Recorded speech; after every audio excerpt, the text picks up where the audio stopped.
Olá, turma! Tudo bem com vocês? Espero que sim! Aqui é a professora Larissa. Nesse vídeo, faremos as correções das nossas atividades da semana 27 a 31 de julho. Nossos conteúdos que iremos corrigir é referente à língua portuguesa, matemática, ciências, história e geografia. Vocês estão prontos? Vamos iniciar então pelo livro didático de língua portuguesa. Vamos iniciar as correções na página 114 do livro. E aprendemos nessa página algumas variedades linguísticas, onde podemos citar a linguagem formal e a linguagem informal que já estudamos anteriormente.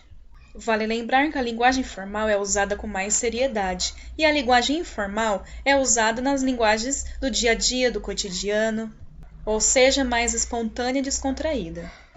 No vídeo de explicações do início da semana, fizemos uma leitura compartilhada da tirinha da atividade 1, onde Calvin faz uma apresentação de um trabalho na sala com a sua colega Suzy. O tema era o planeta Mercúrio, porém ele não pesquisou corretamente as características desse planeta e trouxe outras informações. Caso hajam dúvidas, leiam a tirinha novamente ou assistam os vídeos da explicação da semana. Agora vamos para a atividade A.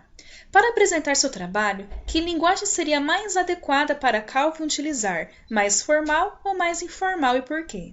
Aprendemos que para cada circunstância exige uma linguagem diferenciada, formal. No caso de Calvin, que é uma apresentação escolar sobre um trabalho que era o planeta Mercúrio, qual das linguagens seria mais adequada? Nossa resposta correta, ele deveria empregar uma linguagem mais formal, porque a apresentação de trabalho é um momento de mais seriedade. Atividade B. No quadrinho 3, Calvin já não está lendo seu trabalho. Ele parece estar conversando consigo mesmo, pensando alto. Circule na fala de Calvin palavras ou expressões que revelam que ele está mais à vontade. Temos aqui o terceiro quadrinho da tirinha e já temos circulado a nossa resposta correta com as seguintes expressões, que revela que ele está mais à vontade. A primeira é cara, a segunda pra e a terceira nem. Todas essas expressões é usada em linguagens informais. Atividade 2, temos mais uma tirinha que estudamos no início da semana. Essa tirinha fala que Calvin estava ansioso para receber uma touca que ganhou, mas ele precisaria aguardar 6 semanas para recebê-la, que para ele era muito tempo. Aí ele usou a expressão de quando ele estivesse velho, ele ia conseguir, a touca. E nesse diálogo entre os dois, percebemos várias palavras que nos indicam se é uma linguagem formal ou informal entre os dois. Na página 105 temos as atividades. Atividade A. Assinale o tipo de linguagem que predomina na conversa entre Calvin e seu tigre Haroldo. Então vamos lá. Primeira alternativa, linguagem mais formal é uma linguagem com seriedade? Não, por isso que não é nossa resposta correta. Segunda alternativa, é uma linguagem mais pessoal e espontânea? Sim, na tirinha temos expressões que indicam uma linguagem espontânea. Terceira alternativa, é uma linguagem informal? Também. Por isso temos duas respostas corretas. Uma linguagem formal é uma linguagem que traz uma linguagem mais pessoal, mais espontânea e descontraída, por isso as duas alternativas estão corretas. E a última, a linguagem mais planejada, menos espontânea, que é uma característica da linguagem formal. Não, por isso que as duas estão incorretas e essas duas estão corretas. Atividade B. No quadrinho 2, Calvin usa uma gíria, maneiro. O que ela significa? Lembra que a Pro pediu para vocês pesquisarem o significado dessa palavra? Então, vamos para a resposta correta. Possibilidades do significado de maneiro. Estiloso, descolado, bonito, legal, da hora, bacana e excelente. No mesmo quadrinho, Calvin usa uma palavra muito comum em nosso dia a dia e que revela admiração. Qual é essa palavra? Circula. Voltando na página anterior, no mesmo quadrinho que ele fala maneiro, temos aqui a expressão que é característica de admiração que usamos no nosso dia a dia, já está circulada, é a palavra puxa. Atividade 3 pede para fazer uma relação entre as palavras das duas colunas abaixo, completando com o que falta. No quadro abaixo temos duas colunas. A primeira coluna nos traz expressões de uma linguagem mais formal, a segunda coluna nos traz expressões com uma linguagem mais informal, ou seja, usada no dia a dia. O quadro deu a primeira linha como exemplo, os escrevemos de forma formal está, e no dia a dia usamos a expressão tá. E assim vocês completaram as lacunas que faltavam. A palavra que usamos no dia a dia era tô. Ela faz referência a qual palavra? Ela faz referência na palavra estou. Próxima lacuna que vocês preencheram tem a palavra né. Essa palavra é a que usamos no dia a dia. Ela faz referência a qual palavra? Ela faz referência à palavra não é? E depois a última coluna que vocês preencheram, temos o uso do dia a dia se ou você, e ela faz referência à palavra você. Só ressaltando aqui que tanto a linguagem formal quanto a informal, as duas são corretas. Porém, uma usamos mais na linguagem da escrita, outras usamos mais na linguagem da fala, e outra coisa também. As duas dependem da circunstância que estamos. De acordo com a circunstância, a gente utiliza uma linguagem mais adequada, formal ou informal. Na hora de organizar o que estudamos, temos aqui quais são essas características. Empregada em situações mais cerimoniosas, evita-se agírios. Então, essas são as características da linguagem formal. E a segunda, o uso de gírias permitido, é uma linguagem mais espontânea, mais comum no dia a dia, são as características da linguagem informal. Agora vamos corrigir a página 108, que é uma gramática sobre o substantivo próprio e substantivo comum. Substantivo é tudo que tem nome, e o substantivo próprio ele tem um nome próprio específico de alguém ou de algo. E o substantivo comum é tudo que tem nome, mas que não seja específico. Na atividade 1, temos a explicação e exemplos da diferença entre a linguagem, o substantivo próprio e o substantivo comum. Gato e tio são substantivos, porém é um substantivo comum, onde usamos a primeira letra minúscula. Honroroso e macabro são substantivos próprios, pois é um nome específico do animal. E utilizamos a letra maiúscula na inicial dos nomes. Atividade 2, pensando nisso, complete com um substantivo adequado. Então, temos aqui a lacuna que vocês preencheram, é um substantivo que se refere a um tio em especial e não qualquer tio. Temos aqui os dois substantivos que referem-se ao tio. Um é em especial e o outro é um tio comum. Então, temos aqui um tio comum, todos os tios chamados de tio, e um tio especial que tem um nome próprio, qual ele, o macabro, por isso a nossa resposta correta. Atividade 3, leia e observe os nomes a seguir. Temos bruxa, e o nome da bruxa, que é Hilda Bruxilda. Complete com os substantivos adequados. Lembrando aqui que bruxa é um substantivo, só que comum o nome de todas as bruxas. Hilda Bruxilda é o nome próprio dessa determinada bruxa. Então, temos aqui a lacuna, é um substantivo que se refere a uma específica e não a uma bruxa qualquer. Ou seja, Hilda Bruxilda é um substantivo que se refere a uma bruxa específica e não a bruxa qualquer. Essas são as correções da atividade 3. Depois temos a página 109 do livro. E aqui também traz mais reflexões para vocês, crianças, poderem assimilar, poder comparar e aprender a diferença entre o substantivo comum e o substantivo próprio. Na atividade 4, vimos as explicações dela no vídeo das explicações da semana, que menina é um substantivo fazendo referência a todas as meninas, então é um substantivo comum. Mônica já é um substantivo próprio, porque é um nome específico dela. Menino é um substantivo comum, que faz referências a todos os meninos, e Cebolinha é um substantivo próprio, porque é o nome próprio desse personagem. Sendo assim, vocês fizeram a atividade abaixo. Aqui são respostas pessoais, tá bom? Então, não vou trazer uma resposta para vocês, mas vocês tinham aqui, na primeira parte aqui da coluna, o substantivo comum, que era o cachorro, o pato, o homem, a moça, a cidade, a escola, e vocês teriam que dar um nome para esse substantivo, ou seja, um nome próprio, um substantivo próprio. Vou colocar aqui um exemplo para vocês. Por exemplo, cachorro é um substantivo comum, mas qual seria o nome próprio desse cachorro? Rex. Então, se o cachorro chama-se Rex, é um substantivo próprio, devemos escrever eles com letra maiúscula. E todos os outros nomes que vocês deram ao substantivo comum também deve iniciar a palavra com letra maiúscula. Página 110, temos mais conceitos sobre o uso das letras maiúsculas. Você viu que os substantivos próprios devem ser escritos com a letra maiúscula. Então, vemos aqui a atividade 1. Era para ler o trecho desse texto e circular todos os substantivos próprios, ou seja, o nome próprio de algo né? Estamos aqui Pedro e o lobo. Pedro é o nome do quê? De uma pessoa. Então, circulamos o Pedro, pois é um substantivo próprio. Temos aqui o nome Pedro novamente, então iremos circulá-lo novamente. Temos aqui um outro nome, ó, Sasha, que é o nome de um passarinho. Sônia, que é o nome de uma pata. Ivan, que é o nome de um gato. Todos esses são nomes específicos desses animais, por isso são considerados substantivos próprios. Quem ainda não circulou, aproveita a correção para fazer essa atividade. Atividade 2. Agora leia o trecho e responda a questão. Nesse trecho temos 3 palavras destacadas. Certo, de certo dia, era enorme, tinha e assim a continuação da frase. Temos aqui a pergunta abaixo. As palavras destacadas desse trecho não são nomes. Ou seja, se não é nome, um substantivo próprio, por que então estão escritas com as letras iniciais maiúsculas? Lembram que a Pro pediu para vocês pensarem e refletirem sobre isso? Agora vamos para a resposta correta. Por que essas palavras estão em início de frase? E as frases devem ser iniciadas com a letra maiúscula. Quando vamos escrever início de uma frase, início de um parágrafo, dos textos, usamos sempre a primeira letra da palavra, né, a inicial maiúscula.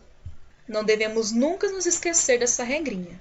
Percebe-se que até a resposta, ó o P aqui do porquê, está escrito maiúsculo. Por quê? Porque é início de uma frase. E isso a gente tem que fazer sempre, tá bom? Temos aqui a atividade 3, que era um convite de Sofia para Mariana sobre a festa do seu aniversário. Nesse convite tem o local, a data e o horário. Na página 111, que faz referência à atividade da página anterior, pede para tirar do convite substantivos próprios. Então, temos nesse convite palavras escritas com letras maiúsculas, né, o substantivo próprio. Mariana, que é o nome de quem está sendo convidada. Capitão Chaves, que é o endereço. Sofia, que é o nome da aniversariante. E palavras no início de frase, que também escrevemos com letra maiúscula. Temos aqui a palavra não. Vemos que a palavra não está escrita com letra maiúscula no início da frase, mesmo não sendo um substantivo próprio. E Capitão Chaves, com letra maiúscula, é um nome próprio de uma determinada rua. Por que as palavras Mariana e Sofia estão escritas com as iniciais maiúsculas? Então, nossa resposta correta é porque são nomes de pessoas, nomes específicos de alguém. Atividade B. Por que as palavras Capitão Chaves estão escritas com letras iniciais maiúsculas?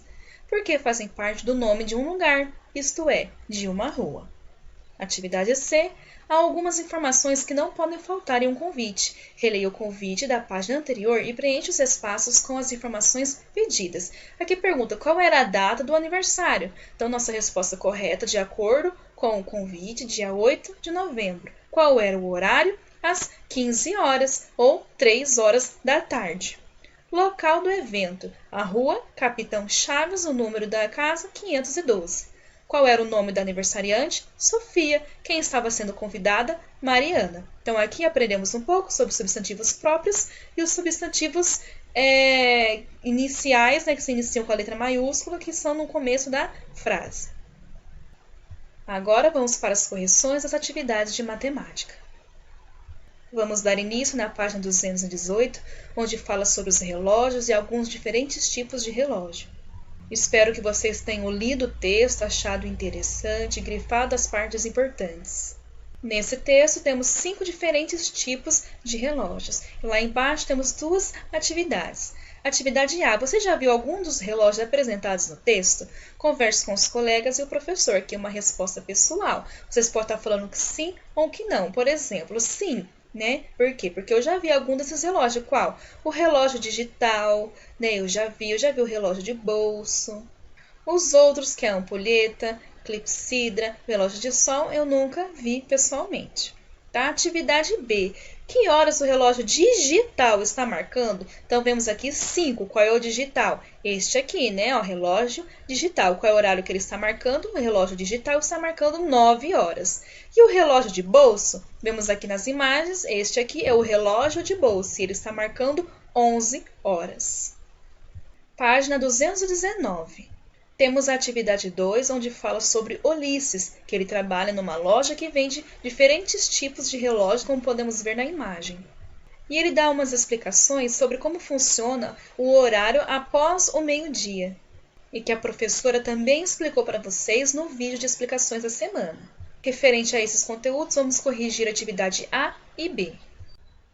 Nessa atividade, pede para vocês estarem escrevendo no relógio digital o mesmo horário que está marcando no relógio de ponteiros, sabendo que todos esses horários são após o meio-dia, ou seja, não é 7 horas da manhã, não é 11 horas da manhã, é 7 horas da noite e 11 horas da noite. Vocês vão marcar no relógio digital, né, contando o quê? O que a gente aprendeu. Depois do 12 vem o quê? O 13, então 1 vai significar 13 horas ou 1 hora da tarde, 14 horas e assim até chegar no 24 horas, que é a meia-noite, tá bom? Então temos aqui 7 horas da noite ou 19 horas, tá? Nossa resposta correta. 11 horas da noite ou 23 horas. Agora vamos para a página 84, que a gente aprendeu bastante sobre o Tangram. Lembrando que ele é um jogo de quebra-cabeça e possui 7 peças, que são 5 triângulos, um quadrado ou um losango, né, e um paralelogramo. No vídeo de explicações eu mostrei para vocês o Tangram com cores e alguns exemplos de imagens, né, figuras montadas através do Tangram. Aprendemos também que através dos triângulos do Tangram podemos formar outros quadrados de diferentes tamanhos. Como vemos aqui na imagem, 2 triângulos maiores formamos um quadrado maior, 2 triângulos menores juntos formamos um quadrado menor. Depois foi pedido para que vocês fossem lá na página 243 e recortar as peças do Tangram. Essa aqui é a página das peças, 7 peças que vocês estariam recortando em casa. Com essas peças, vocês fariam o quê? As atividades seguintes. A atividade A pede para vocês pegarem os 2 triângulos pequenos e um triângulo médio. Então, temos aqui como que ficaria com as peças do Tangram. Os 2 triângulos pequenos juntos, mais o triângulo médio. Então, assim ficaria formado com as peças do Tangram que vocês recortaram. E pede para vocês estarem desenhando o que formou, né? Então, aqui está o desenho, tá bom? Que vocês deveriam estar fazendo na atividade A. Na atividade B, pede para vocês pegarem as peças, 2 triângulos pequenos, como vemos aqui na imagem, um triângulo médio e um triângulo grande. Todos eles montados dessa forma formariam o quê? Um quadrado. Depois de montar essas peças, vocês iam desenhar o que foi formado, então esse seria o desenho, a nossa resposta correta. Página 85, temos aqui a atividade 2. Onde o livro nos trouxe 2 figuras formadas pelas 7 peças do Tangram. E aqui temos mais 2 figuras que o livro pediu para vocês estarem reproduzindo com as peças que vocês recortaram do Tangram. Depois foi pedido para vocês traçarem aqui no livro, né, as linhas que estivessem faltando dos desenhos abaixo, para que fiquem evidentes, né, para indicar todas as peças que forem usadas em cada figura. Página 86, na atividade 1, vocês iriam pintar as figuras, né, com a seguinte regra: figuras com a mesma forma devem ser pintadas com a mesma cor.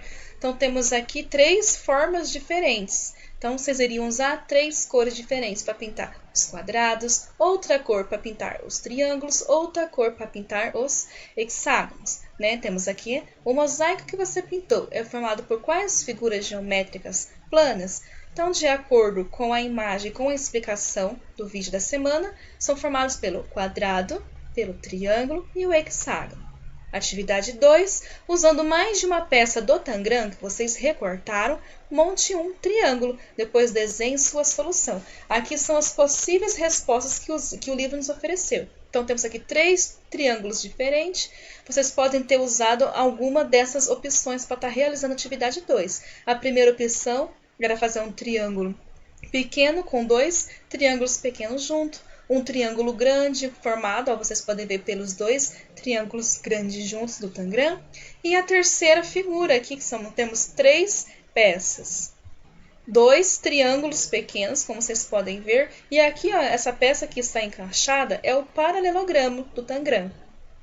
Ou seja, temos 3 exemplos para estar formando um triângulo com as peças do Tangram. Agora vamos para a atividade 3. Ó. Escreva quantos quadrados é possível contar em cada figura. Aqui eu vi que alguns alunos que me enviaram as fotos errou nessa questão. Agora vamos ver o porquê. Temos aqui, ó, temos que contar quantos quadrados temos em cada figura. Aqui muitos alunos respondeu 4, pois viram aqui 1, 2, 3, 4. Ok, realmente temos 4 quadrados. Porém, todos esses quadrados compõem o quê? Um outro quadrado, tá vendo? O quadrado maior. Por isso que a nossa resposta é 5 quadrados. Depois temos aqui mais uma figura. Sua resposta correta é 3 quadrados. Por quê? Qual é o primeiro quadrado que vimos? O maior, ó, o que está aqui na parte mais externa. O segundo quadrado, esse aqui do meio. E o terceiro, esse pequenininho, formando assim 3 quadrados. E temos a nossa última página de matemática, que é a atividade 4. Pede para vocês observarem as figuras aqui da imagem 1. Temos aqui uma, porque está circulada, sem pintar. A segunda, a terceira e a quarta, que Gabriel desenhou nessa malha quadriculada. Após essa observação, temos aqui a atividade. Então, na malha quadriculada abaixo, sem estar com figuras para vocês estarem desenhando, reproduza as figuras que Gabriel desenhou, da mesma forma. Então, teríamos aqui a primeira, que vocês estariam pintando de amarelo. A segunda, reproduzida da mesma forma, com a mesma quantidade de quadrados, na mesma posição, seguindo o quê? A linha, né, a coluna e a linha, para vocês conseguirem escrever na malha quadriculada de vocês na mesma posição que na malha quadriculada do livro. Vocês teriam que fazer o quê? Tá contando os quadradinhos, em qual linha, em qual coluna inicia cada figura, para vocês estarem desenhando. E aqui estão as cores que o livro sugeriu que vocês estivessem pintando. Eu, infelizmente, não tenho as cores aqui para mostrar a resposta correta, mas temos aqui vermelho, azul, verde e amarelo.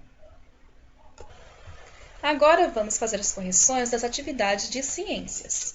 Vamos para a página 62 do livro, onde vimos o texto, o Aedes aegypti na mira do microscópio de luz. E nessas atividades aprendemos o que é o microscópio de luz, como que ele funciona. Ele é composto por lentes de aumento, fazendo com que a imagem que está sendo vista seja ampliada aos olhos de quem está olhando aqui, no aparelho microscópio. Assim podemos enxergar os detalhes dos animais que são bem pequenininhos, tá bom? Então temos aqui o mosquito já na fase adulta e aqui a mulher observando no microscópio como que é o Aedes aegypti. Então aprendemos aqui como que funciona o microscópio, também aprendemos nessas atividades o processo de metamorfose desse mosquito, do Aedes aegypti. Na imagem A está ampliado, através no microscópio, podemos ver ele mais nitidamente, maior e os seus detalhes. Na imagem B, vemos o mesmo mosquito a olho nu, ou seja, sem algum aparelho microscópio. Já aqui na página 63, temos o mesmo animal, o inseto, só que aqui na atividade C, na figura C, temos aqui os ovos do mosquito, é o mesmo mosquito, só que em ovos, E a atividade D, temos ele já transformado em larva. Essas figuras representam duas fases diferentes do mosquito. Sendo assim, vamos para as atividades. Atividade 1, qual é o animal mostrado na imagem A?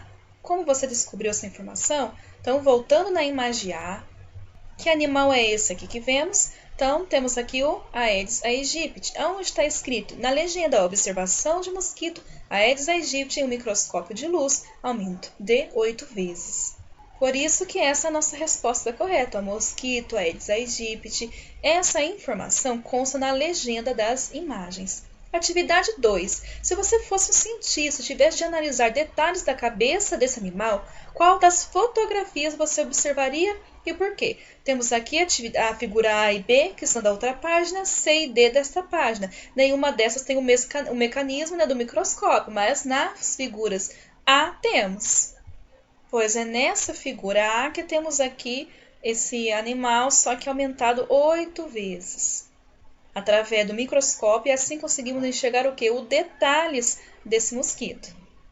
Sendo assim, nossa resposta correta, a foto A, que por ter sido obtida com um maior aumento, permite a observação de mais detalhes. Agora vamos para a atividade 3. As fotografias A, C E D, ou seja, a do mosquito, aumentada em 8 vezes. A C, dos ovos, e a D, da larva, mostra o mesmo animal, observado por meio de microscópio de luz. Por que essas fotos são diferentes? Ou seja, porque na figura A, o mosquito se encontra com essas características.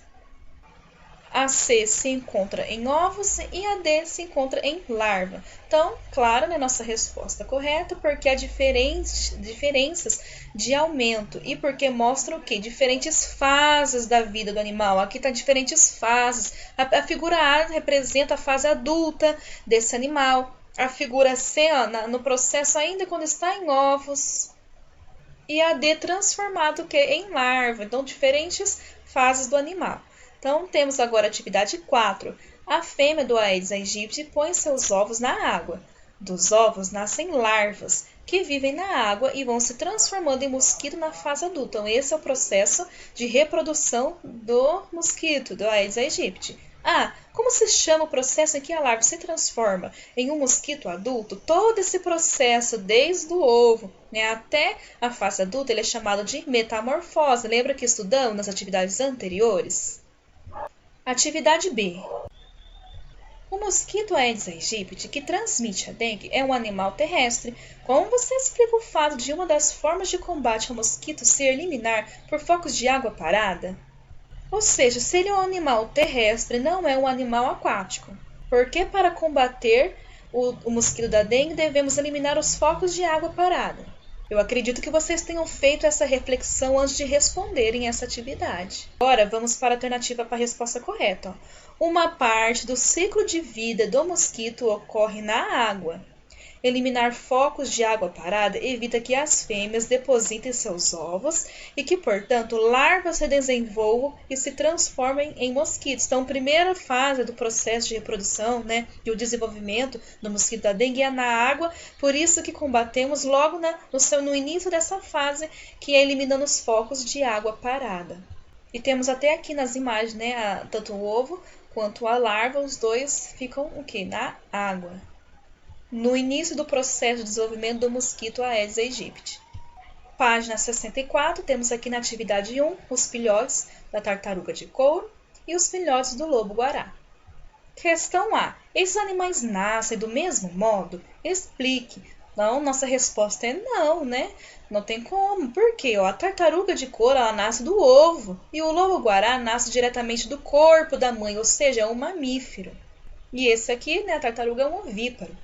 Atividade B. Qual deles consegue sobreviver sem o cuidado dos pais, logo que nasce? Então, nossa resposta correta é o quê? A tartaruga ou o lobo-guará? É a tartaruga. Então, por quê? O lobo-guará ele precisa do leite. Ele não é um mamífero, precisa do leite da mamãe e dos cuidados dos pais para poder se desenvolver.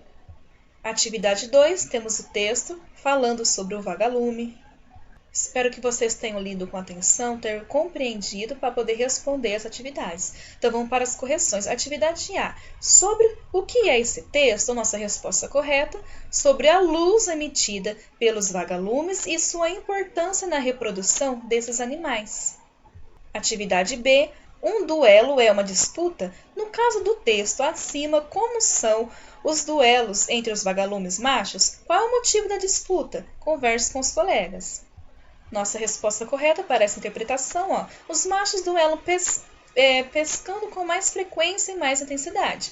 A disputa é pela fêmea, para acasalamento e reprodução. Página 65, atividade 3. Nessa atividade temos um texto curtinho falando sobre o papagaio de cara roxa. O texto fala como que é a reprodução do papagaio e também fala, né, sobre as principais ameaças a esse animal.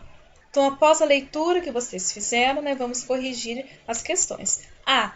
Como o papagaio de cara roxa se reproduz? Escreva a frase do texto, ou seja, que vocês teriam copiado do texto que comprova a sua resposta. Então, nossa resposta aqui correta, a reprodução do papagaio de cara roxa acontece com o acasalamento do macho com a fêmea. Costuma, está entre aspas, por quê? Porque foi retirado do texto. Costuma formar casais que se mantêm unidos durante um longo tempo. Então, prestem aqui atenção para vocês fazerem as correções. Atividade B. Quais são as principais ameaças? Vemos aqui no segundo parágrafo. As principais ameaças a esse animal. Então, nossa resposta correta, o desmatamento das florestas, onde eles vivem, e a retirada de filhotes dos ninhos para o tráfico de animais. Atividade C. Que sugestão você, aluno, como cidadão, você daria às autoridades para preservar o papagaio de cara roxa? O livro aqui sugeriu algumas opções. Controle das áreas de florestas para evitar que sejam devastadas, a fiscalização de feiras de venda de animais, realizando a apreensão dos filhotes retirados da natureza para que não sejam comercializados, por exemplo. Então, esse foi um exemplo, tá bom? Se alguém teve alguma ideia diferente, enfim, aqui é a opinião, a sugestão de vocês para preservar esse animal tão lindo que é o papagaio de cara roxa. Agora vamos para as correções das atividades de história. Essa semana não tivemos atividades, mas tivemos mais leituras no conteúdo de história. O tema, o Brasil holandês, por quê? Porque parte do Brasil, principalmente lá no Nordeste, foi colonizado pelos holandeses. Em seguida, temos uma pergunta, em sua opinião, que razões levaram os holandeses a planejar ataques ao território do Brasil? Então, a nossa resposta aqui poderia ser o quê? As nossas riquezas, como o quê? O seu maior interesse, como diz aqui no livro, era o quê? A cana, era a produção de açúcar. Por isso, eles queriam invadir. E que mais? E controlar o comércio dessa mercadoria e também o tráfico de escravizados. Esses escravos, eles vinham do continente africano. E aqui o texto explica quando foram as invasões holandesas no Brasil. Temos também uma imagem de apoio, que é do Brasil colonial, a ocupação holandesa aqui no século XVII, falando onde era o domínio holandês, ou seja, as invasões holandesas. Também temos alguns fortes que eles construíram, a cidade que eles invadiram. Temos aqui Salvador, Recife, Olinda. Abaixo temos no texto Olinda e Recife, que foram as cidades que eles invadiram, os holandeses. Aqui temos um textinho que falou sobre como que foi essa invasão, o que houve com a população que vivia naquele local. E nesse texto fala que eles começaram a dominar toda a parte das cidades, o porto, o mar, a cidade, as pessoas, os mantimentos, a produção, até o ano de 1632. E a partir desse ano eles começaram a dominar o maior território. Aqui no texto fala, dominaram todo o nordeste do estado do Brasil, da foz do Rio São Francisco até o Rio Grande. Aqui temos a página 75, onde falam que os holandeses eles incendiaram Olinda. O que é incendiar? Colocaram fogo na cidade.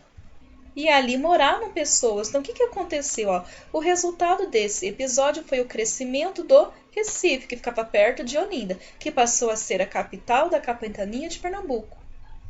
E temos aqui uma outra imagem de apoio, que é a vista da cidade que os holandeses fundaram aqui no Brasil. O nome dessa cidade é Maurícia. Ela fica lá no Recife. Depois teve mais um texto falando sobre Maurício de Nassau. Ele foi o quê? Ele era o comandante dos holandeses aqui no Brasil. E ele fez muitas coisas aqui nas nossas terras. No texto fala que ele chegou no Recife com uma comitiva, ou seja, vários homens, transformou, modernizou a cidade, construiu fortalezas, fortes, pontes, jardins, palácios. Fundaram essa cidade que vemos aqui na imagem. Porém, teve um ano, que foi em 1644, aqui fala que pressionado pelos holandeses, pelos próprios holandeses, Maurício ele foi obrigado a voltar para a Europa, que é o seu local de origem. Depois disso, houve bastante guerras contra os holandeses aqui no Brasil. Alguns anos depois, os portugueses, junto com os indígenas, venceram a guerra contra os holandeses, pondo fim no domínio holandês aqui no Nordeste brasileiro. Não temos nenhuma atividade, mas é um texto que eu espero que vocês tenham lido com atenção, grifado as partes importantes e aprendido um pouco sobre a história do Brasil e a passagem dos holandeses aqui no nosso país.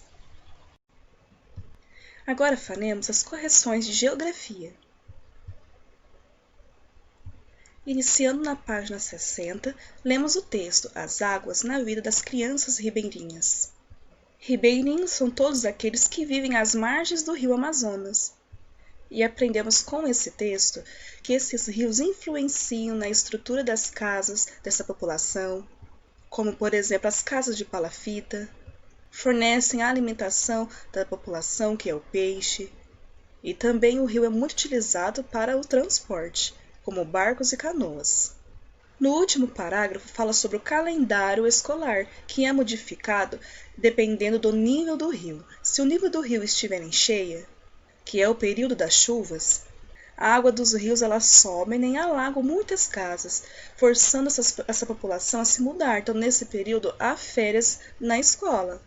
E no período da seca, ocorrem as aulas normais. E também temos uma imagem de apoio de crianças jogando futebol em um campo flutuante construído sobre a água, ou seja, em cima da água. Na página 61 temos mais informações. Aqui fala das brincadeiras das crianças ribeirinhas. No rio eles nadam, pescam, fazem competição entre canoas, constroem barquinhos e até jogam futebol no campo flutuante que vemos na página anterior. Nas épocas de seca, ou seja, quando não está chovendo, eles jogam outras brincadeiras, como por exemplo a pira e pular macaca. A brincadeira de pira, aqui conhecemos como pega-pega, e a brincadeira macaca, aqui conhecemos como amarelinha. Também temos duas imagens de apoio. A primeira é um barquinho confeccionado pelos ribeirinhos, e a segunda imagem são crianças que estão na escola esperando o barco chegar para poderem ir para suas casas. Em seguida temos as atividades. Atividade 1. Como as águas dos rios influenciam a construção das moradias dos ribeirinhos? Então aprendemos isso na página anterior. As estruturas das casas são adaptadas para a construção acima das águas, perto das margens dos rios. Atividade 2. Seu calendário escolar foi adaptado a fenômenos naturais que ocorrem onde você vive? Converse com a turma. Aqui a resposta é pessoal. E onde moramos, o nosso calendário escolar é normal. Não houve alterações devido a fenômenos naturais como muita chuva, seca ou muito frio. Atividade 3. Do que as crianças ribeirinhas gostam de brincar? Vimos e aprendemos nessa página do que as crianças ribeirinhas gostam de brincar. Então, nossa resposta correta, elas nadam, pescam, balançam em árvores, fazem competição entre canoas, brincam de pira, constroem barcos, jogam futebol e pulam macaca.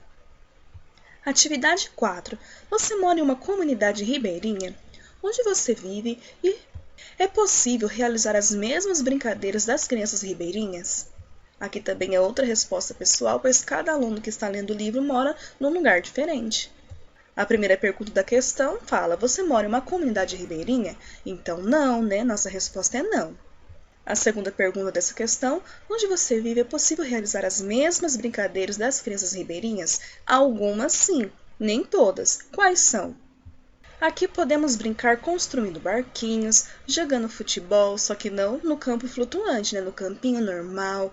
Podemos brincar também de pira, que é o pega-pega, conhecido aqui, a macaca, que é a amarelinha.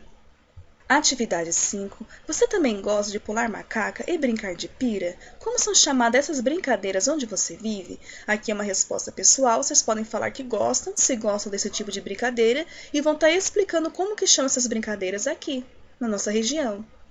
Já aprendemos, né, que pira é pega-pega e macaca é amarelinha, e vocês podem estar escrevendo na questão. Página 62, a atividade 1, nos trazem duas imagens, retratando problemas ambientais que podem afetar o quê? As populações que moram próximas aos rios. A primeira imagem traz o rio Acre, que transborda após chuvas fortes.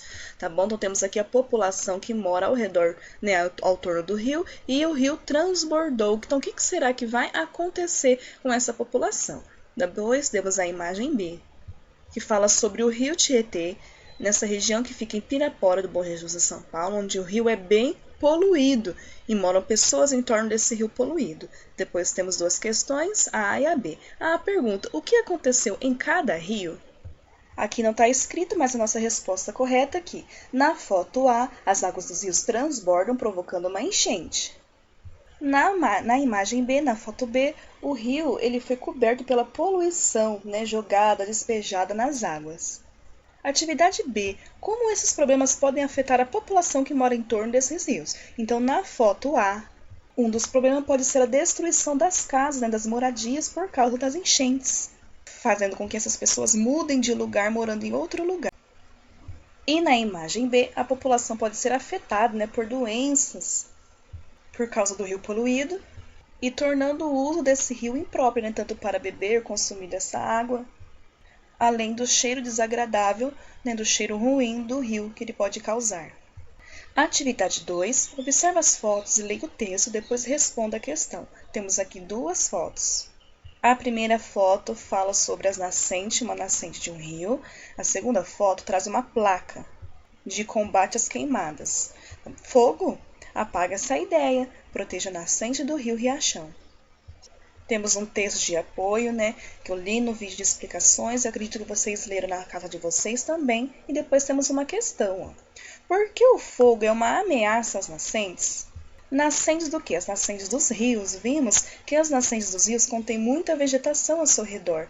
Por isso que aqui é o combate ao fogo, né, para proteger a nascente. Por isso, a nossa resposta é: o fogo destrói a vegetação que protege a nascente, o que compromete a capacidade de infiltração da água da chuva no solo. E na nossa última página de correção, página 63, temos aqui a atividade 3, que é uma história em quadrinhos com dicas para usar com consciência a água. Aprendemos aqui nessa história em quadrinhos 7 dicas muito importantes. E na atividade A, pergunta quais desses jeitos de economizar água você já conhecia, ou seja, qual dessas 7 dicas. Aqui é uma resposta pessoal, pois cada um tem um pensamento, né, diferente. Porém, aqui vocês podem estar falando sobre tomar um banho mais rápido, escovar os dentes com a torneira fechada, lavar o carro com o balde, usar vassoura e o balde para lavar a calçada em vez de lavar com mangueira. Esses são alguns exemplos que vocês podem estar escrevendo na atividade A. Atividade B. Aqui era para vocês investigar como era o consumo de água na casa de vocês, descobrindo se haveria desperdício de água ou não. E depois anotar no caderno o que vocês observaram. E no último tópico dessa página, era para vocês estarem escrevendo no caderno também algumas sugestões, né, ou dicas de como usar a água da forma correta. É uma atividade de pesquisa e de reflexão também. Está bem fácil para vocês fazerem e ainda aguardo as fotos de vocês para mim, tá bom? Dessa atividade. E sobre as dicas de consumo de água, vocês também podem estar fazendo uma pesquisa na internet para auxiliar vocês. Assim finalizamos as atividades da semana e um beijo a todos vocês.